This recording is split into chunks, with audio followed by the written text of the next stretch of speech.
Good morning, ladies and gentlemen. Rise and shine to the morning momentum, your daily dose of a comprehensive rundown of the top stories making the headlines. Today being the 29th of July, 2024, the last Monday of July. Let's take a look at the top stories making the headlines on the papers this morning. We start with the Standard newspaper. Gachagua running out of options.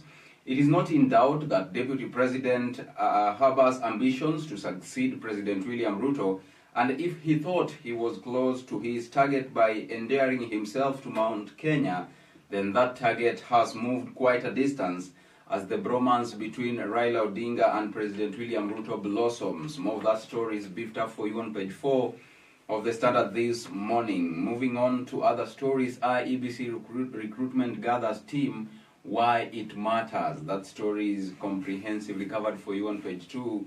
On page 8, government clears Raila's path to AUC. Submission is now ready. Raila Odinga's bid for African Union Commission chairman is gaining momentum after he signed his application documents ahead of the submission deadline on August 6th. On page 5, Gen Z moment, a wake-up call to all good governance. Those are sentiments of the president, and that story is beefed up for you on page 5. On page 9, health projects at risk as Treasury trims budget of vote. Under the supplementary estimates, the approved budget for health sector has been revised from 127.1 billion shillings to 118.2 billion shillings. That story is beefed up for you on page 9. And on page 3, parents anxious over Gen Z fever as schools close. The August break has renewed fears that students might get caught up in the protests or even pushed to participate. That story is beefed up for you on page 3. Now let's move on and take a look at page 2. Journey to reconstitute IEBC enters crucial phase tomorrow. President William Ruto assented to the IEBC bill on July 9th. The selection panel list should be gazetted not less than tomorrow. That story is beefed up for you on page 2 of the Standard this morning. On page 3, schools close amid anti-state protests. Now, parents are on high alert as holidays begin during turbulent times. During mid-break, 2 learners were shot while scores were arrested. That story is beefed up for you on page 3 of the Standard this morning. Let's move on and take a look at page 4. Gachagua likely victim of Raila, Ruto dalliance in 2027 elections. Raila's centrifugal political forces have disrupted UDA's tectonic plates. The plates are shifting to the disadvantage of the deputy president. That story is beefed up for you on page 4 of the Standard this morning. On page 5, 1,000 youth taking jobs abroad weekly, President Ruto. Now, President says 400,000 openings are available and those interested to get passports in 7 days. That story is beefed up for you on page 5 of the Standard this morning. Let's move on and take a look at page 6. Broad-based government litmus test for Ruto and Raila. The head of state will no longer shoulder blame alone. The challenge ODM party is having is that not all support 4 of its leaders to join cabinet. That story is augmented on page 6. On page 7, why Kenya's politics favors turncoats. Politicians know that they have to swallow their words and do what they swore never to do for survival. There is no room for hard positions in the arena of the country's politics. Let's move on and take a look at page 8. Raila set to submit AUC chairman application with state backing. Now, the deadline for submission is August 6th. That is the coming week, and the government has taken control of Raila campaigns. You want to catch up with that story on page 8 of the Standard this morning. Let's move on and take a look at page 10. Kagir villagers in panic as Pokot's rain terror. Baringo North Tugen residents say their neighbors are too aggressive. The residents have been forced to seek safety in numbers by moving and living in a primary school. That story is beefed up for you on page 10 of the Standard this morning. Moving on swiftly, we take a look at the expert opinion now. And this morning, Ruto wasted his political capital on little things with no returns. Let's face it now. William Ruto wasted political capital on political trivialities at the very time When so many had sat back to watch a political genius in action, the work of every new president is to heal the wounds ordinarily generated by hard-fought election. It's why presidents commit to protect, preserve, and defend the Constitution just before they are formally handed the sword as Commander-in-Chief. That story is beefed up for you on page 12. Let's move on swiftly and take a look at county news. Now, audit exposes massive financial irregularities in Nakuru County. Auditor General report questions the use of over 6.9 billion shillings on employees' compensation. The analysis also finds that staff were employed without following recruitment plans. That story is beefed up for you on page 16. Let's stay there a little bit and take a look at Tana River County.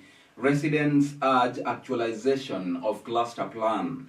A section of Tana River County residents have petitioned the national government to help implement the village cluster program aimed at relocating residents from flood-prone areas. That story is covered for you on page 16.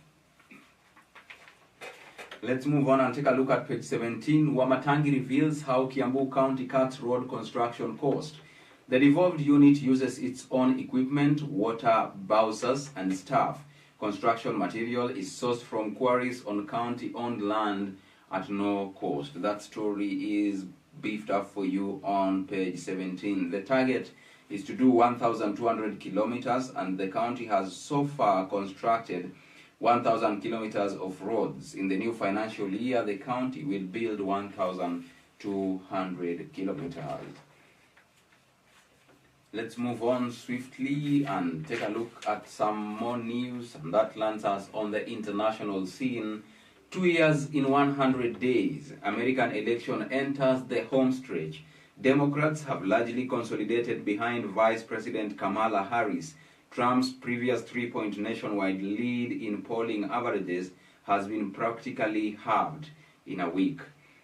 You want to catch up with that story on page 22 of the Standard this morning. Let's take a look at Israel. Now, Israel vows to hit enemy as rocket kills 12. Israeli Defense Minister Yoav Gallant on Sunday vowed to hit the enemy hard after rocket fire from Lebanon killed 12 young people in the Israeli annexed Golan Heights and again raised fears that the war in Gaza will spread. Iran warned Israel any new military adventures in Lebanon could lead to unforeseen consequences. That story is beefed up for you on page 22. Let's take a look at page 23 and we go all the way to Bangladesh. Bangladesh students vow to resume protests unless leaders are freed. A Bangladeshi student group has vowed to resume protests that sparked a lethal police crackdown and nationwide unrest unless several of their leaders are released from custody. Last week's violence killed at least 205 people, according to an AFP count of police and hospital data, in one of the biggest upheavals of Prime Minister Sheikh Hasina's 15-year tenure. That story is beefed up for you on page 23. Now, with that story, let's move on and take a look at sports news on the Standard this morning. St. Mary's Yala I return to East Africa Games. Yala will face Otienoyo, M-Pesa Academy, and St. Mary's Lusungani in Group C. Kerima believes they have quality to compete among the best in Kisii. That story is beefed up for you on page 29. Let's move on and take a look at page 30. Kinyamal prays for a good ending in Paris. Now, Kenya's Wycliffe Kinyamal celebrates after winning in a past race when the country's middle and long distance track team jets out of the country this evening for the 2024 Paris Olympic Games. Wycliffe Kinyamal will be carrying with him gigantic hopes. That story is briefed up for you on page 30. On page 31, although it's the end of the road for Ndolo, she can't let go. Kenyans impressed with Ndolo's dogfight at Paris Olympics. The African champion put up scintillating show that ended in a narrow last-minute loss. That story is beefed up for you on page 31. Let's take a look at page 32 Malkia strikers keen to punch above their weight.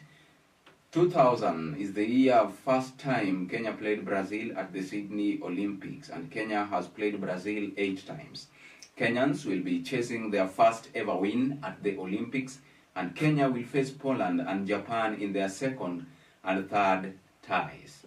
Now, with that story of Malkia strikers, we take a quick break here on the Morning Momentum. We are coming back with more stories on the Daily Nation. See you on the other side of this broadcast.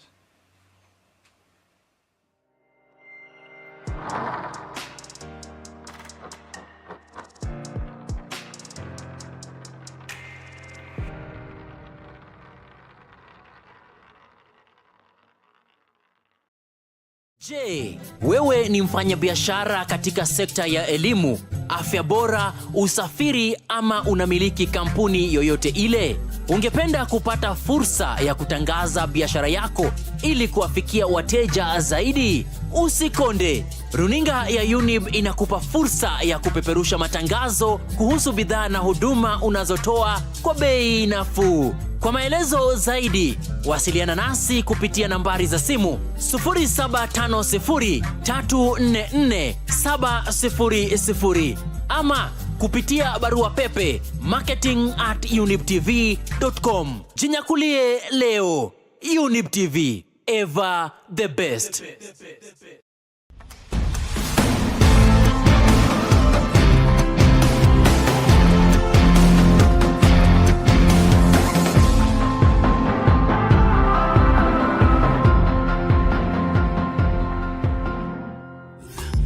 Ever the best. Hallelujah.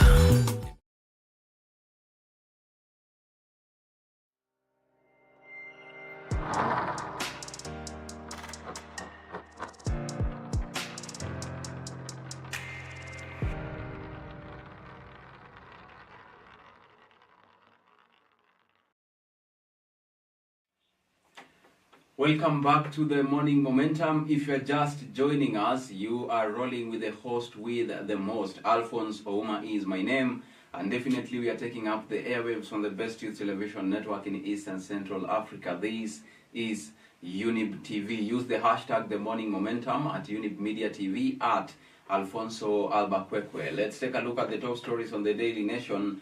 Ruto turns to usual strategy. He has camped in court for days after picking Joho to join his cabinet.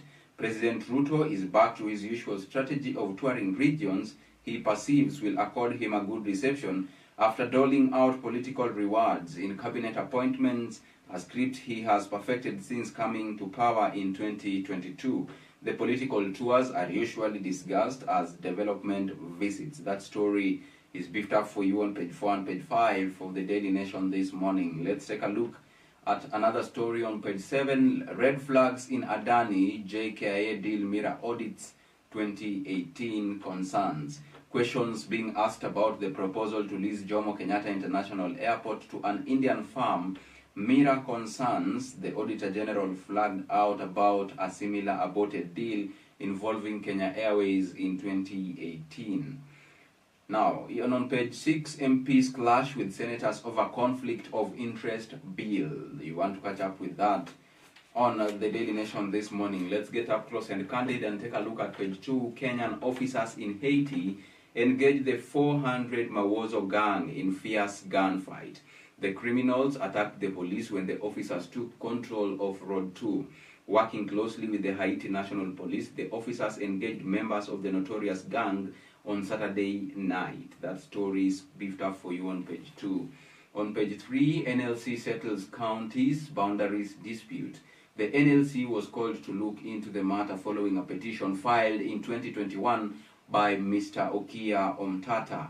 Makinon Road belongs to Kwale County and Mtito Andei is in Makueni County. That story is beefed up for you on page 3 of the Daily Nation this morning. Let's move on and take a look at page 4. Ruto falls back on old strategy to win support. After co-opting Azimio leader Raila Odinga's allies in the government, Ruto toured Tharaka-Nithi County. The president has often embarked on political tours disguised as development visits to regions after dangling political carrots to them.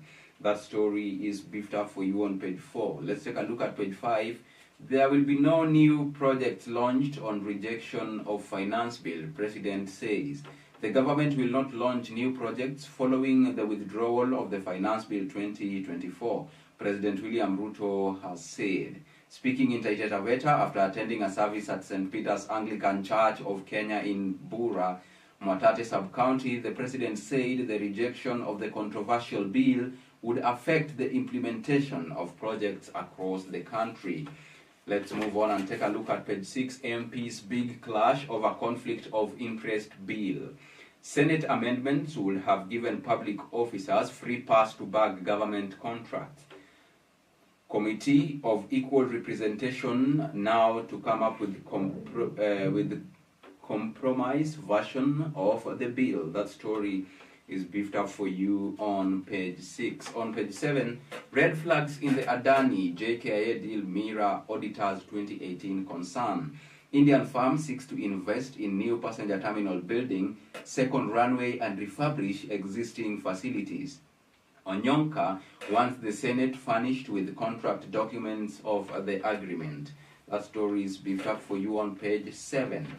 Let's move on and take a look at page 8. Refugees flee to Ruiru after deadly clashes claim 4 lives at Kakuma. Activist criticizes the forced return of refugees to the camp. Tension between the Anuak and the Nuer has been high for some time at the camp. That story is beefed up for you on page 8 of the Daily Nation this morning. Now let's shift gears and take a look at the expert opinion. Stop budget cuts in health. It is crucial not to turn a blind eye to the implications of budget cuts on the healthcare sector. That story is beefed up for you on page 10. On page 11, save police from harmful orders.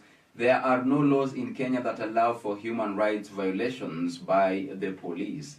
That story is beefed up for you on page 11 of the Daily Nation this morning. Let's move on swiftly and take a look at county news. Now, Treasury on the spot over delay of equalization cash.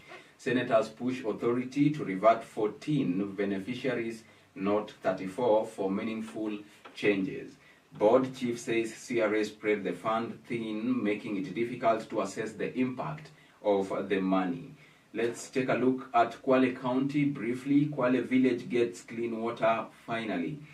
Residents of Mackinnon Road can breathe a sigh of relief after getting the first ever clean water project in their village. For a long time, they walked for at least 7 kilometers to the nearest water pan, which they shared with their livestock. The 6.7 million shillings project was initiated by the National Droughts Management Authority and funded by the Japanese government. Let's take a look at Nairobi County briefly. Mukuru learners not back in school. More than 200 learners out of 2,000 in 4 government primary schools in Mukuru slums are not in school after floods demolished their houses. Speaking over the weekend, the Director of Development Affairs at Mukuru Promotion Center, Dina Mwendwa, said the children moved from Mukuru South B slums following demolition of houses to pave way for riparian land along Gong River. In Machakos County, at the river locals thwart eviction. A scuffle ensued between police officers drawn from Nairobi and residents of Munyeti Farm in Athi River, Machakos County, over a botched demolition exercise on a disputed piece of land. The bone of contention is the ownership of 50 acres prime land pitting the residents and 2 individuals claiming to represent NSSF staff pension scheme. That story is beefed up for you on page 14. Let's move on and take a look at the international news. Hezbollah denies firing rocket into Israeli-held Golan Heights. Israeli jets hit targets in southern Lebanon overnight, but a stronger response was expected. Attack on Majal Shams, deadliest in Israel or Israeli annexed territory since Hamas October 7th assault.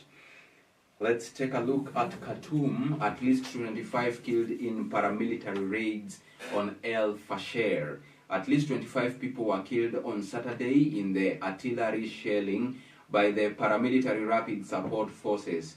on neighborhoods in El Fasher, the capital city of North Darfur State in eastern Sudan, according to the state's health ministry. In Kampala, Uganda and DRC troops rescued 23 from ADF rebels. Troops of Uganda and the Democratic Republic of Congo on Saturday successfully rescued another 23 abductees from Allied Democratic Forces rebels in their joint military operation in the eastern DRC, a Ugandan spokesperson said. In Kinshasa, death toll from stampede hits 9, health minister says. At least 9 people, including 2 women, have been confirmed dead in a stampede during a concert held on Saturday in Kinshasa, said DRC Health Minister Roger Kamba. According to the minister, several serious injuries were also reported in the accident at musician Mike Kalambai's concert at the state. In Khartoum, 12 killed by heavy rains, floods in eastern Sudan. At least 12 people were killed as a result of heavy rains and floods that swept through Kassala state in eastern Sudan, Health Minister Haitham said. On Friday, heavy rains and floods hit several cities, damaging homes and flooding centers for displaced people. That story and more international news is beefed up for you on page 16. Let's move on swiftly and take a look at business news. Treasury seeks 50 billion shillings amid interest standoff. Failure to hit infrastructure bond sales target rare in the past. State looks to get back on track on its financial year borrowing program. In retail, Carrefour and graduates training deal. Now, Majid Al-Futtaim Retail, the operator of Carrefour in Kenya, has launched an 18-month retail graduate program. The initiative involves candidates from 8 countries, including Kenya, including Kenya, and provides hands-on experience in various operational areas of the retail industry. Let's take a look at hospitality. Accor opens new Nairobi hotel eyes diplomats. Hospitality group Accor has opened its 105-room Gem Forest Hotel along Nairobi's Limuru Road, marking the 9th property it manages in Kenya's competitive market. Let's take a look at capital markets now. CMA mulls use of USSD code to expand reach. The Capital Markets Authority is considering developing an unstructured supplementary service data code to open up market access to more investors. Now let's move on and take a look at sports news on the Daily Nation this morning. Now we start with golf. Karanga a step closer to top amateur title. Players warm up for Kenya Amateur Stroke Play Championship. He wins Coast Open Tournament trophy to move to second in Kenya Amateur Championship Series ranking. That story is beefed up for you on page 30. On page 31, Shujaa back home as Malkia Strikers launch title campaign. Kenya House pays tribute to Kenya Sevens rugby team in Paris after final match. This is a story comprehensively covered for you in pictorials on page 31 of the Daily Nation this morning. Let's move on and take a look at the cover page of the Daily Nation. Moment of truth for Kenya in volleyball. Captain Triza Atuka leads Malkia Strikers against 2-time champions Brazil in Group B match from 2 p.m. today. The 10-time African champs Kenya will also face Poland and Japan in their 4th appearance at the event.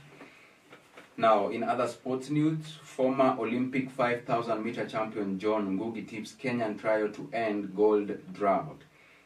Now, on a hot and humid evening on October 1st, 1988, at the Seoul Olympic Stadium in South Korea, John Ngugi of Kenya earned the title of King John 1.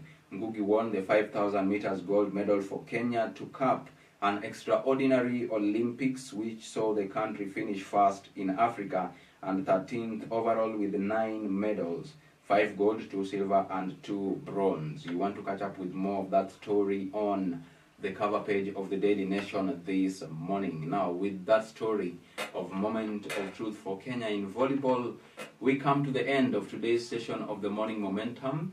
Thank you so much for choosing to stay with Younib TV and especially the Morning Momentum. For the team that made this broadcast a success, we also extend our gratitude. Raphael Wangila behind the lens and the Chief Controller, Anifa, Kavira. See you tomorrow, same time, same place. Until then, do have a beautiful Monday and a productive week ahead of you. I have been your host, Alfonsoh Omar.